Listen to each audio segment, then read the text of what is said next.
But I can summarize the information that you're going to see, and it's going to show that we're currently moving in the right direction and have been for several weeks now.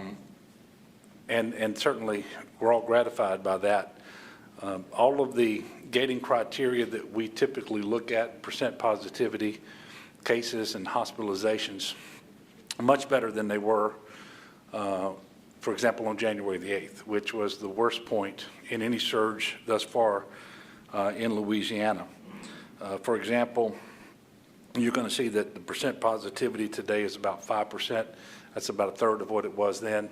Hospitalizations, about a third as well. Case growth is down. Deaths are down, but still way too high.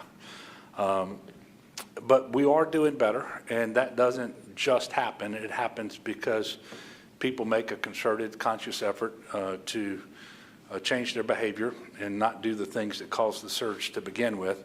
And make sure that they follow the restrictions and mitigation measures. And so I want to thank everybody for that. We know, however, we still have a lot of work to do before we get out of this pandemic. But for the reasons that I just announced, we are announcing today that, pursuant to a proclamation that I signed a few minutes ago that's effective tomorrow, we're going to be moving to phase 3, and it will look much like the previous phase 3 that we were in the early part of the fall. There may be some differences, and I'll go through some of that information with you all in just a moment. So the current order expires tomorrow, and the proclamation I signed a few minutes ago will go into effect then. It will remain in effect for 28 days, will not expire until March the 31st.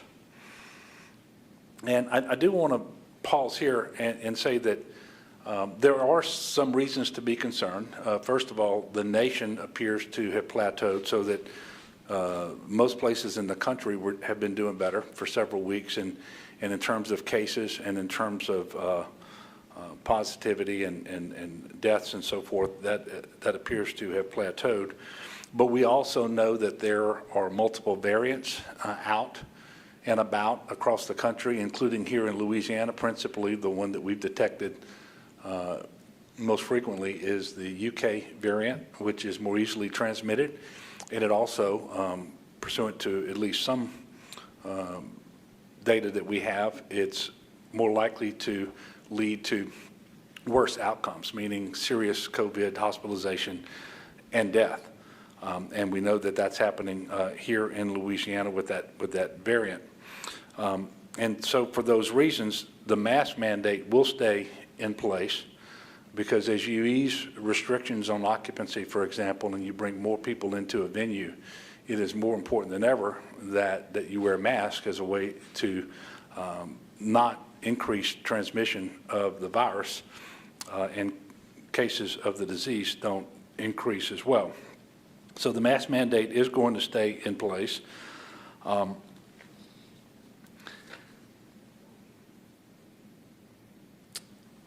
So the phase 3 order will look like this, and of course the proclamation itself is going to have more specific information.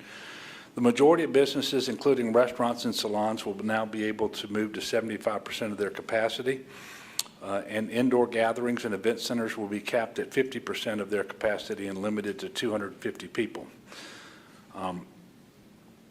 Social distancing, masking will be required at all times, except when eating and drinking in those places.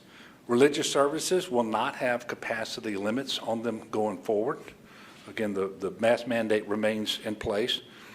And social distancing, meaning 6 feet between people who are not in the same household, is still strongly encouraged. And we are especially asking that everyone be mindful of those who are more vulnerable to the disease because of their age or comorbid health condition. But there will not be a capacity limit affixed to places of worship in the next proclamation.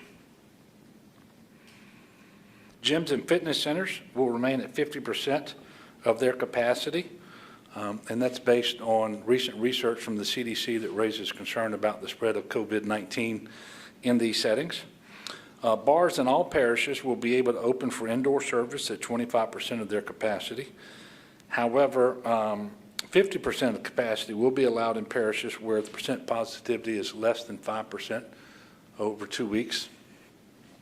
Alcohol sales must still end at 11 p.m. Nobody younger than 21 can enter a bar, and patrons must be masked at all times except when eating or drinking, and they have to be seated at tables that are properly spaced out. I do want to remind everybody that outdoors remains far safer than indoors for any activity, and as we get into the spring and the weather becomes better, certainly we would hope that individuals and businesses would take advantage of this and have as many of these activities take place outdoors as possible. Additionally, live music will be allowed indoors under additional guidance that's provided by the State Fire Marshal. There is an extensive set of guidelines available on opensafely.la.gov. That's opensafely.la.gov, the same website we've been using all along. But it directs businesses on how to bring music back safely, and the Fire Marshal is going to focus on things like air quality, the HVAC system, the distance between the performers and the audience, and potentially using barriers between those two.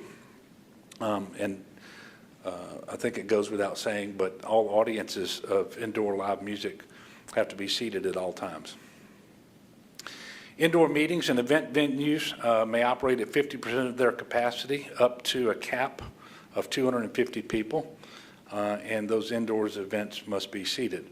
Outdoor events may operate at 50% of their capacity with no cap on attendance, but will be required to have 6 feet of distancing. Conventions, conferences, indoor sporting events, fairs, festivals may operate up to 50% of their capacity. Again, there will be distancing requirements, but they have to submit a plan that gets approved by the Fire Marshal, and of course the Fire Marshal acts in consultation with the Louisiana Department of Health. The new order will expire in 28 days, as I mentioned before, on March the 31st. And while we're doing better and while we're easing restrictions, no one should think that we're out of the woods.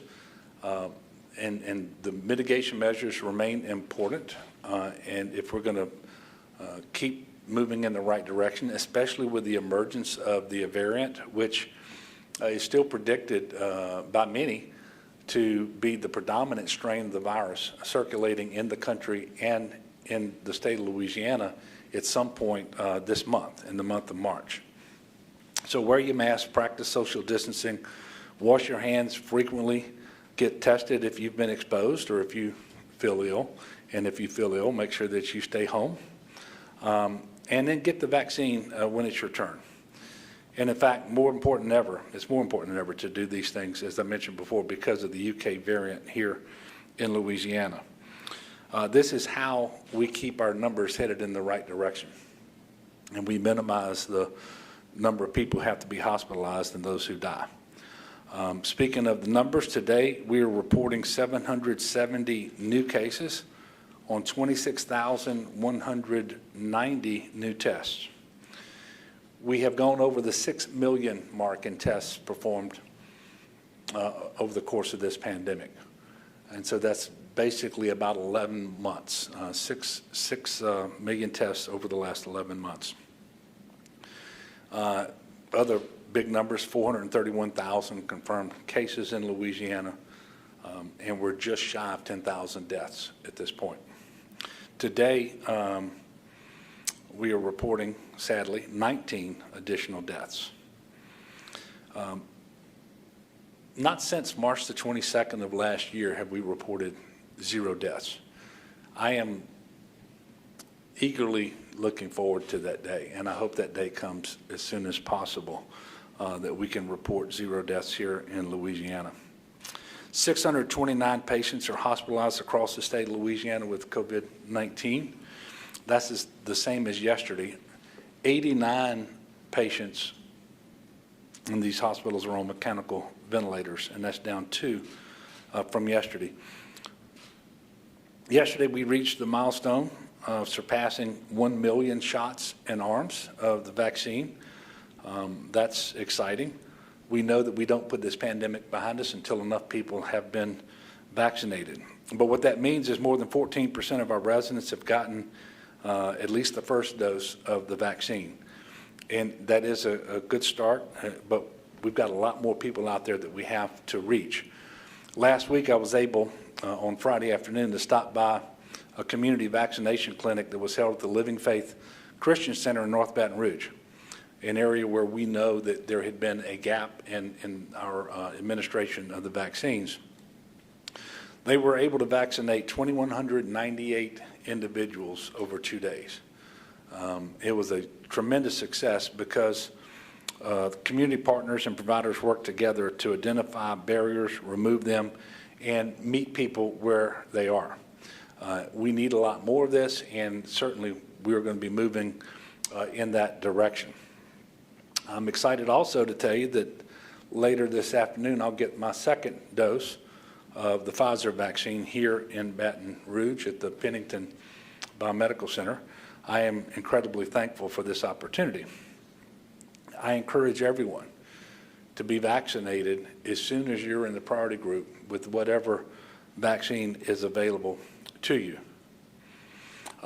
And I know there have been some questions with the legislative session coming up soon.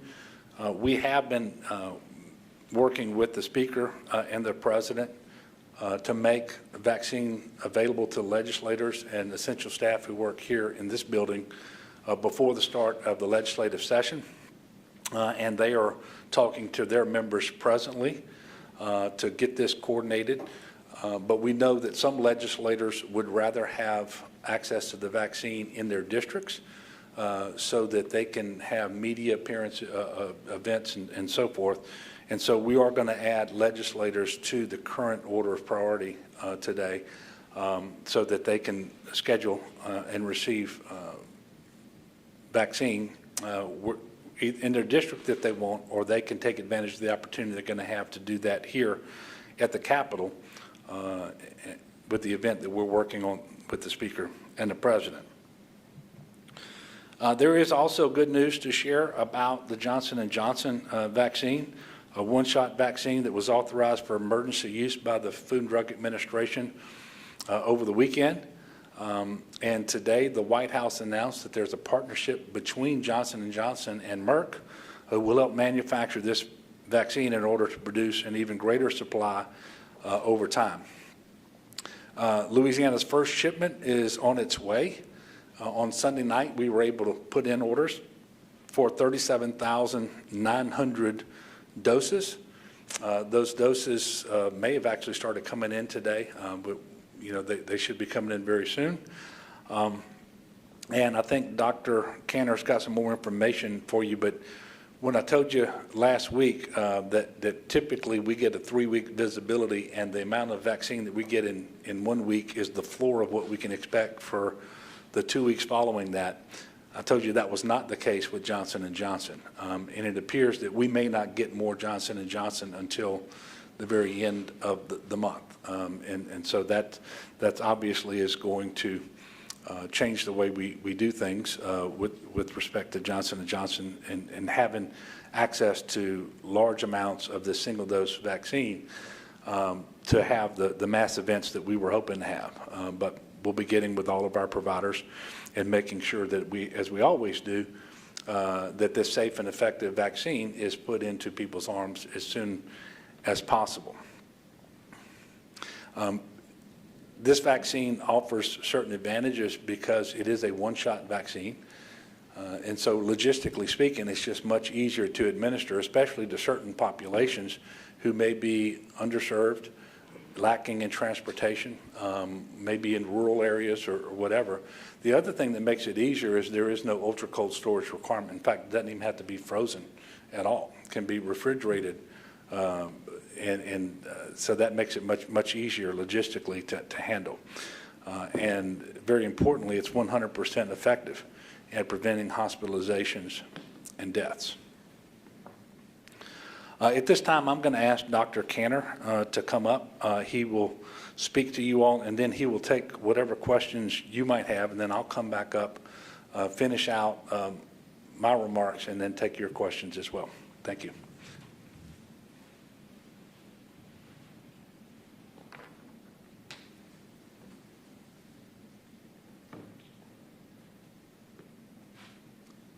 Thank you, Governor. Good afternoon, everyone, and congratulations on the upcoming second shot. I'm very excited. I'd like to take a couple minutes and talk about the numbers that we're seeing, we've been seeing over the past couple weeks, which I'll just tell you off the bat are, on one hand, encouraging. There's no question about that. We peaked over the Christmas and New Year's time, as did most of the other country. We've been coming down since that time, and that's informing the decision that the governor just announced. On the other hand, I do want to be clear for folks out there, do not equate the relaxed measures with there being zero risk. The governor just said it very clear, we are not out of the woods by any means, and so people need to realize that, as we've been saying very clearly throughout the entirety of this pandemic, there remains risk, there remains reasons for people to be vigilant. The only difference now is we know a lot more about how to keep ourselves safe, how to keep our families safe, and I'll ask people to remember that. Try and go into the next slide, please. What I'm showing here is the typical gating criteria that we look at every time a decision is to be made, and then regular intervals beyond that. We'll convene the health department, other stakeholders in state government, the governor, and brief out on the numbers that we look at. On the top left, you'll see COVID-like illness. This is a measure of people who present to emergency departments with symptoms suggestive of COVID. It's a proxy for diagnoses. As you can see, we peaked right around New Year's or so and have been coming down very steadily since then. On the top right, you'll see incidence, which is a measure of new diagnosed cases rolled over a 7-day rolling average. Again, you see a very similar trend, a very, very large spike over the Christmas and New Year's time, the highest to date for Louisiana. This was the largest spike that we had, and now coming down, and it's been over 50 days in a downward trend, which is significant. On the bottom left, you'll see two different items being displayed.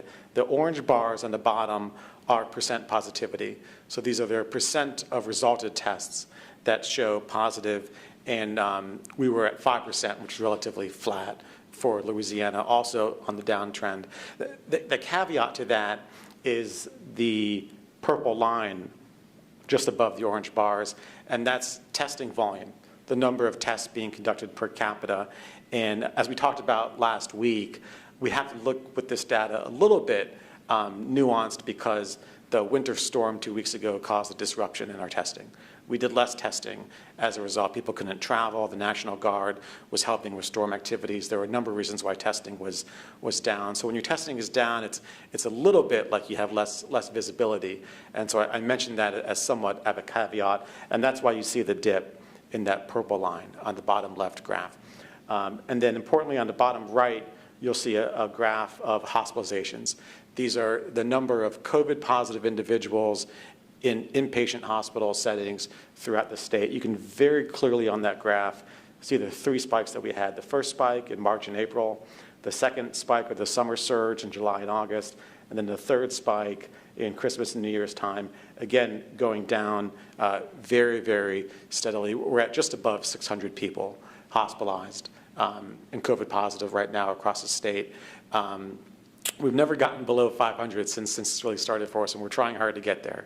But that's where we are now. So when you look at the measures, next slide, please, we are in a much better spot than we were, let's say, around December or November when cases were going up substantially. Next slide after that, please. Great. What I want to say to that is a couple points. We, despite numbers going in the right direction and despite feeling like the state is an appropriate place to relax mitigation measures, the risk to individuals still remains. There is still COVID being transmitted every day. What we do know now is we know what works. We know how to prevent transmission, and we know that very well. It's masking, it's distancing, it's washing hands, it's avoiding indoor spaces where that is possible. None of that changes today. Those are just as important, perhaps more important, and I'll come back to that in a couple of minutes. I do want to pause there and let me talk a little bit about the Johnson & Johnson vaccine, which continues to give me great excitement. This is just a tremendous advance in our fight against COVID. I could not be more excited about this. On Friday of last week, what's called the VRBPAC committee, or the Vaccines and Related Biological Product Advisory Committee of the FDA, meted and voted unanimously to recommend to the head of the FDA that the Johnson & Johnson or Janssen vaccine receive emergency use authorization. Head of the FDA granted that authorization on Saturday. On Sunday, the CDC's Advisory Committee on Immunization Practices voted to talk about more granular recommendations on the Johnson & Johnson vaccine, and they voted unanimously to recommend to the head of the CDC, Dr. Rochelle Walensky, that the CDC endorse the Johnson & Johnson vaccine for everyone 18 years of age and older, and that's what Dr. Walensky with the CDC did. So we now have two evidence-based bodies comprised of independent experts unanimously recommending the use of this vaccine. Let me tell you a couple other reasons why this vaccine makes me so excited. I know we talked a little bit about this last week. It is an incredibly well-studied vaccine. So again, this is a very, very large trial. In fact, the trial that supported the Johnson & Johnson application to the FDA was the largest vaccine trial to date, over 40,000 individuals. And importantly, not just in the US. It covered Latin America, particularly Brazil, which is of importance because there's a variant we're watching there, and it covered South Africa as well. So a very, very, very large trial, and a very diverse trial, a very, very diverse trial. So of all of those study participants, 17% self-identified as Black, 45% self-identified as Hispanic. Very, very diverse trial. This is a safe vaccine. It's a safe vaccine across a number of types of individuals. It's also a very effective vaccine. And after 28 days post-vaccination against a single dose, at 28 days after and onwards, not a single person in these trials that got the vaccine died, from COVID. Not a single person in these trials who got the vaccine was hospitalized because of COVID. Not a single person. And that's why we take the vaccine. Again, if all COVID did was give you a mild cold, that would not be why our lives have been disrupted. You know, we've been living in fear for 12 months about the worst complications of COVID, and this vaccine, 28 days after getting a dose, is 100% effective. It's quite effective before that, too. It's very, very effective at 14 days, a little bit more at 28. This is substantial. This is absolutely substantial, and as we talked about last week, this is going to be a game changer in our fight against COVID. There is a little bit of disappointing news in that, and excuse me, this is late breaking for us because we just heard it on a call with the White House coronavirus team a couple hours ago, in that we were hoping and expecting to get some more shipment of J&J vaccine next week, and that's not going to happen. There'll be no shipments directly to the states next week, and likely not the week after that either. So what we were told this morning is that there might not be additional shipments of J&J vaccine until the end of this month. We have our shipment in state now, the 37,900 that we were expecting. Those will be used as quickly as possibly. What this means to us is we just have to do that much better of a job at using every vaccine that we have right now as quickly and equitably as possible. And we need to be in a real good position so that when we do get resupplied with J&J, we'll be able to use it as quickly and equitably as possible then too. We've met plenty of challenges before. This is just another small bump in the road, but we'll be ready to meet this one when we do get more supply coming in. I can tell you we are getting a little bit more of the Pfizer vaccine next week. So these are estimated allotments that are visible to us now. They'll be confirmed on Thursday of this week. But I'll tell you what they are right now. For Pfizer, our allotment has gone up a little bit to 57,330. That's just shy of 5,000 more than a week prior. And that is, as we're doing now, accounting for 6 doses of vial at a Pfizer. Our Moderna allotment is going to hold flat at 45,000 doses. So that gives us a total estimated allotment for what will be week 13, the week starting March 7th, of 102,330 doses. And just like we've been doing, we will use those quickly and equitably throughout the state. Taking a step back now, I do want to talk about the variants, and this is one of the reasons why I am so cognizant of couching the talk about our improved numbers with some level of concern. Because as our numbers are going down, as the governor has said, we know the variants are increasing. They're increasing across the country. They're increasing here in Louisiana. So as of now, for the B117 variant, that's the one that was first identified in the UK, there are 18 confirmed cases across the state, an additional 58 that are suspect pending confirmation with the CDC. In all likelihood, all or most at least of those will be positive. They're now covering all regions except regions 3 and 8 in the state. And again, as we've said before, they're likely there too. We just haven't identified it because the country doesn't do a whole lot of genomic sequencing. So the variants are out there. The CDC still thinks they're doubling in number every 10 days. And we still believe at some point in the month of March, this particular variant is going to be the dominant variant in the US. All told, it's in 46 states with over 2,400 confirmed cases, and then a number of other suspect cases pending confirmation.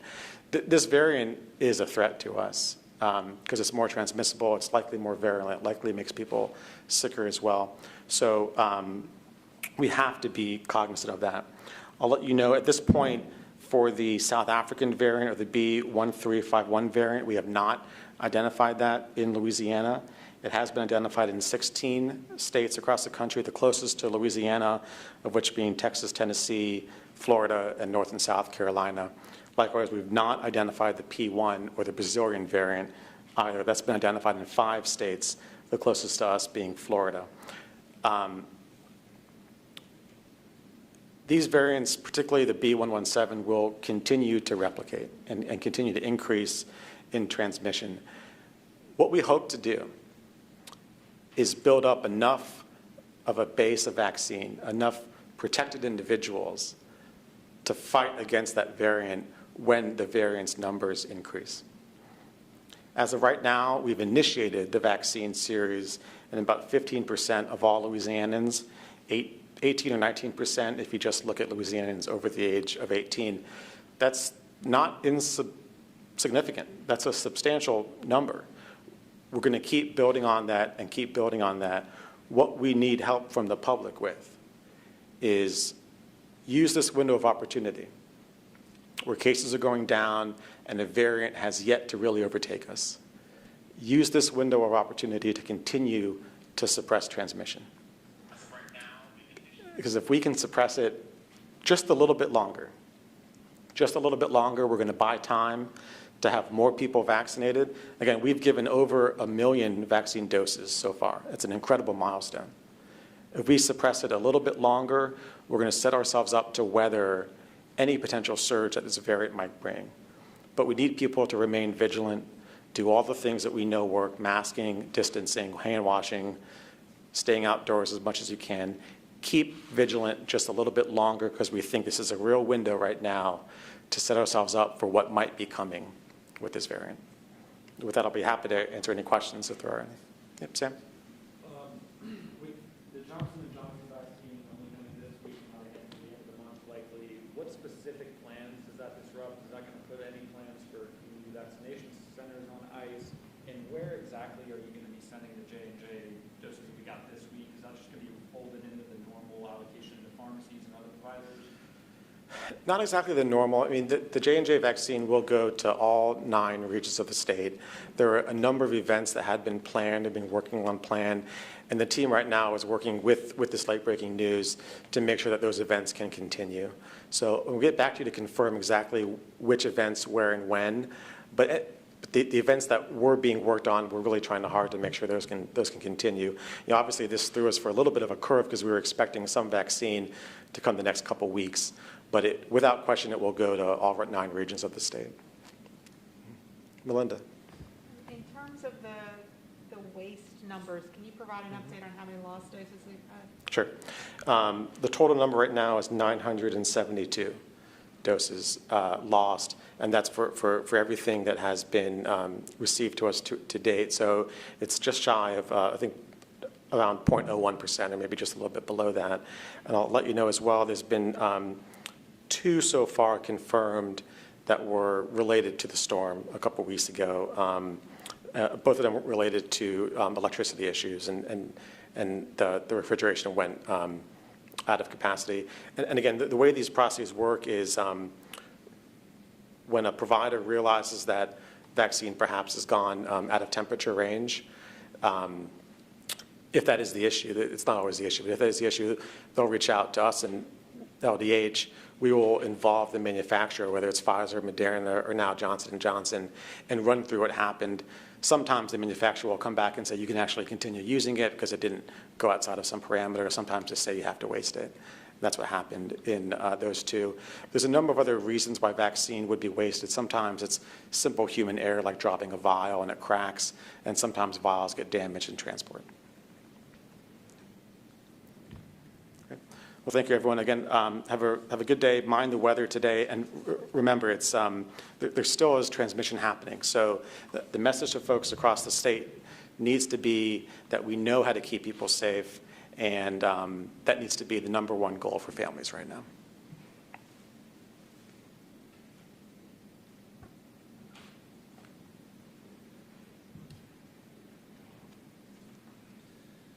Thank you, Dr. Kenner. And I'm going to wrap up very quickly and take your questions, but I do think that it bears mentioning that the one region of the state where over the last 14 days when we looked at the gating criteria, where you had increasing cases and hospitalizations was in Region 5, which is the Lake Charles area.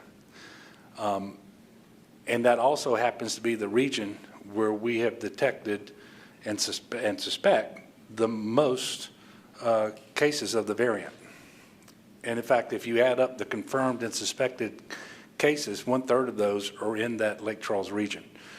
And we wanted to make sure that people understand that this is a very real threat, and it's one that we need people to be cognizant of. And it's also one that should, I think, lend credence to this notion that we need to do all that we can by masking and so forth to make sure that we prevent that variant from gaining a foothold before we can be vaccinated in the numbers that we need to be to make sure that it can be contained. And that leads to the second point. People need to be vaccinated as soon as they are able, and they need to access whichever vaccine is available to them at the earliest opportunity. So with that, I'm going to take your questions. Yes, sir. Hey, Governor, I'm sure you guys have heard, but the Archdiocese of New Orleans urged Catholics not to get the Johnson & Johnson vaccine. So I guess 2 questions with that. One, do you guys have a response to that? And 2, is there a way for someone who wanted to choose to get a certain type of vaccine, is there a way for them to, see that, oh, this pharmacy is giving out this vaccine, so I'll go there, or choose which kind of dose they're going to get? Would you believe me if I told you I hadn't heard about that statement? Now, to get to the second part first, I don't know of any state, and certainly not here in Louisiana, are we giving 2 or more vaccine types to the same provider to be administered at the same time in the same locations.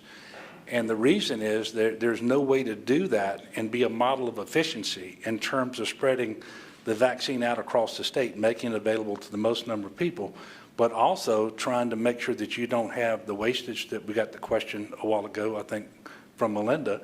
And then each vaccine has to be administered a little differently, and so that's not going to happen. So for the foreseeable future, at least until such point as perhaps the demand doesn't exceed supply, it isn't like you're going to be able to go to a vaccination site and be given a menu and you say, I want the Pfizer, or I want the Moderna, or I want the Johnson & Johnson. So that's just not going to happen for some period of time. We are going to make sure that individuals at the time they schedule their appointments know which type of vaccine is going to be administered at that appointment. That's something that's important to us. Is actually something that came up today on the call with the White House.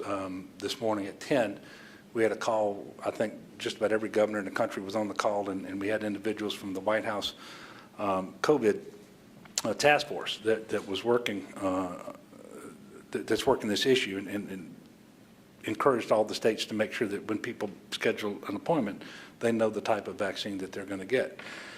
Now, obviously, I have tremendous respect for the Archbishop of New Orleans, and Archbishop Amon and I spoke on Sunday afternoon. And I would point out that I don't read his statement as completely telling people who are Catholic or otherwise not to avail themselves of the Johnson & Johnson vaccine.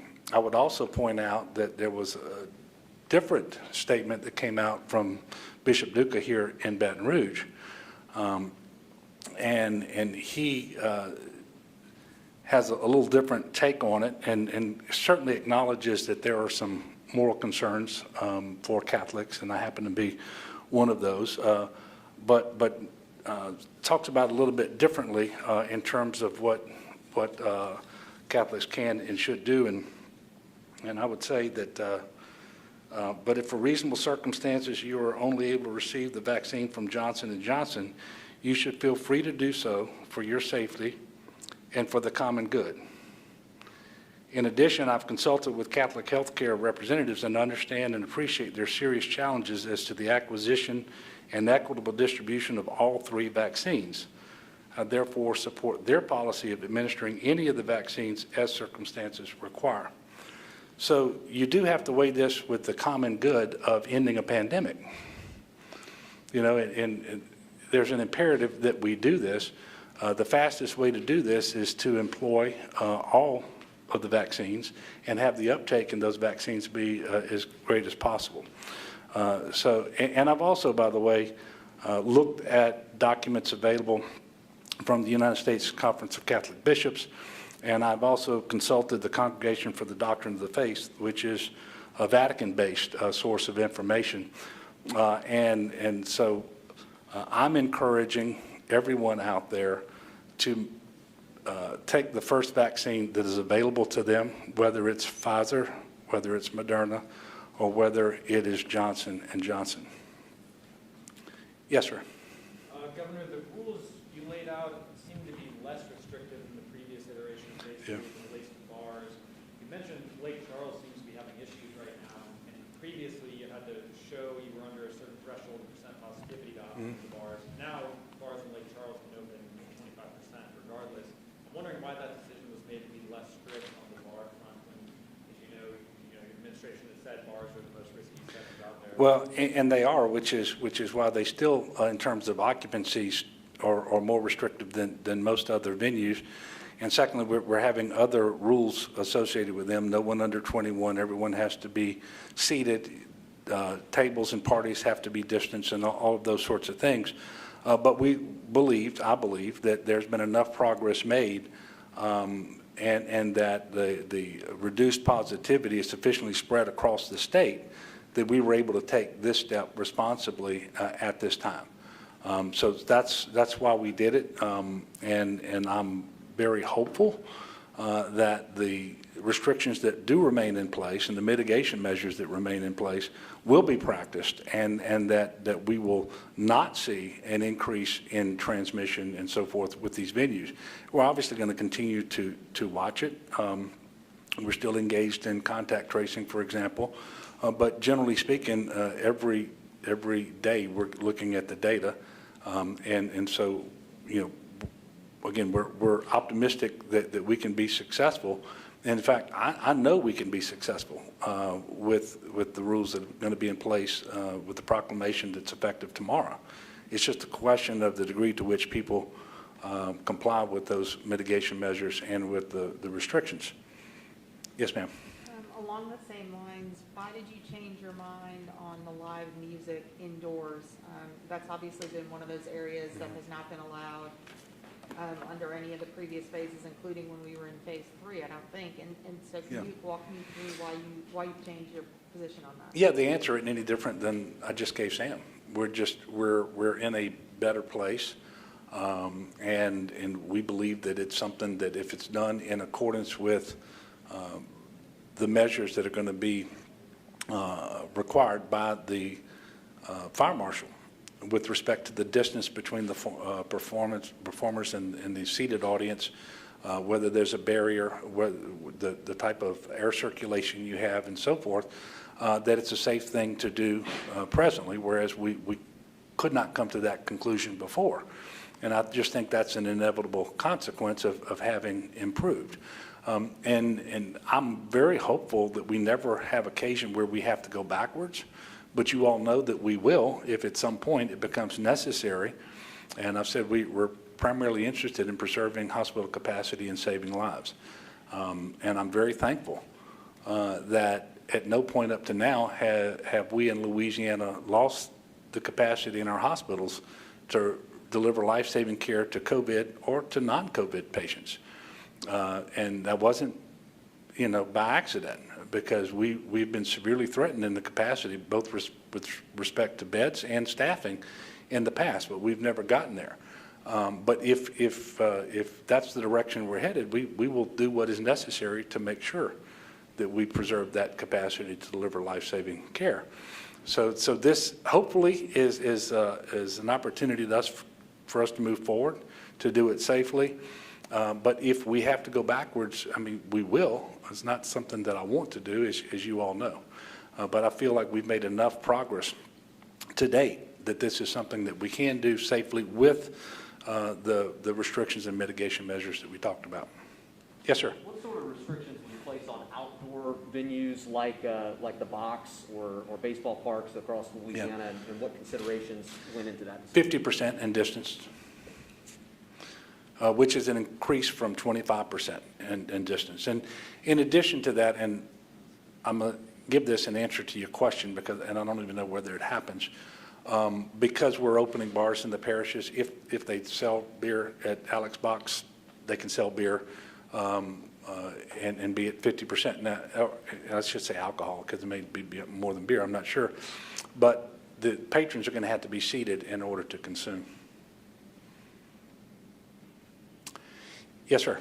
What about the PMAC? Are there any talks about expanding LSU basketball? I know there's a cap right now, I guess, indoors of 250 people. Are you going to work with them on expanding?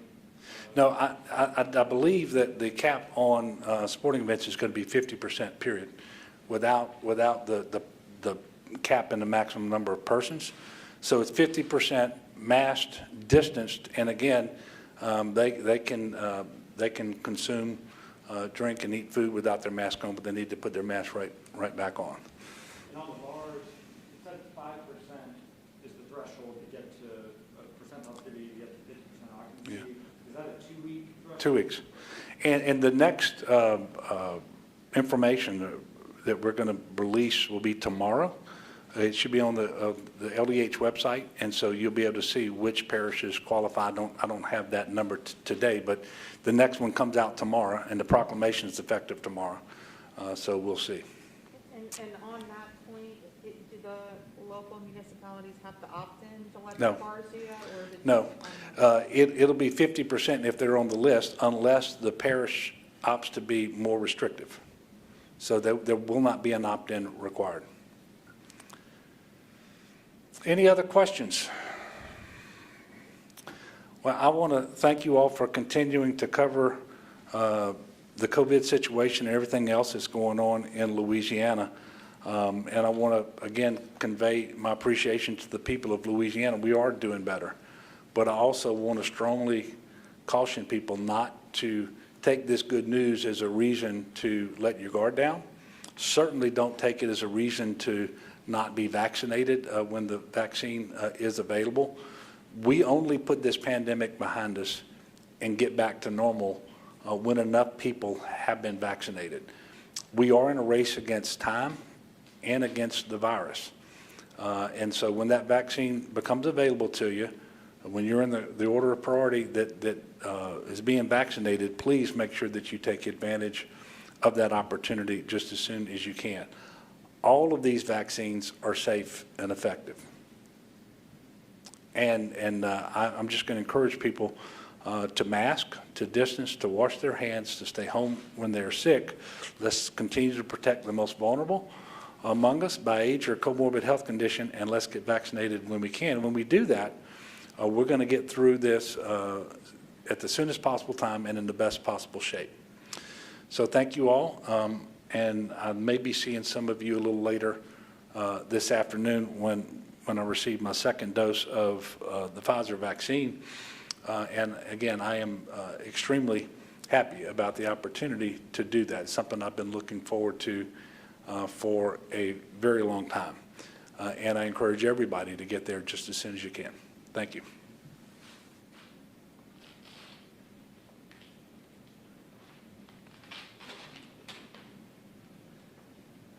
Dr. Cannon.